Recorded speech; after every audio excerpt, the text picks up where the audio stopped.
యెషయా గ్రంథము 9వ అధ్యాయం 1 నుండి 7 వచనాలు చదువుకుందాం. అయినను వేదన పొందిన దేశము మీద మబ్బు నిలవలేదు.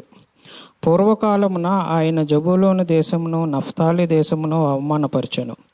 అంత్యకాలమున ఆయన సముద్ర ప్రాంతమును అనగా యోర్దాను అద్దరిని అన్యజనుల గలలియ ప్రదేశమును మహిమగల దానిగా చేయుచున్నాడు. చీకటిలో నడుచు జనులు గొప్ప వెలుగును చూచుచున్నారు. మరణఛాయ గల దేశ నివాసుల మీద వెలుగు ప్రకాశించును. నీవు జనమును విస్తరింపజేయుచున్నావు, వారి సంతోషమును వృద్ధిపరుచుచున్నావు. కోతకాలమున మనుష్యులు సంతోషించినట్లు, దోపుడు సొమ్ము పంచుకొని వారు సంతోషించినట్లు వారు నీ సన్నిధిని సంతోషించుచున్నారు. మిద్యాను దినమున జరుగునట్లు వాని బరువు కాడిని నీవు విరిచియున్నావు. వాని మెడను కట్టుకర్రను వాని తోలు వాని కొరడాలను విరిచియున్నావు.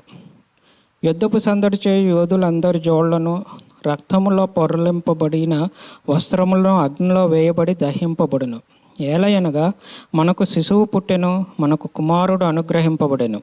ఆయన భుజం మీద రాజ్యభారం ఉండును. ఆశ్చర్యకరుడు, ఆలోచనకర్త, బలవంతుడైన దేవుడు, నిత్యుడగు తండ్రి, సమాధానకర్తయగు అధిపతి అని అతనికి పేరు పెట్టబడును. ఇది మొదలుకొని మితి లేకుండా దానికి వృద్ధియు క్షేమమును కలుగునట్లు సర్వకాలము దావీదు సింహాసనమును రాజ్యమును నియమించును.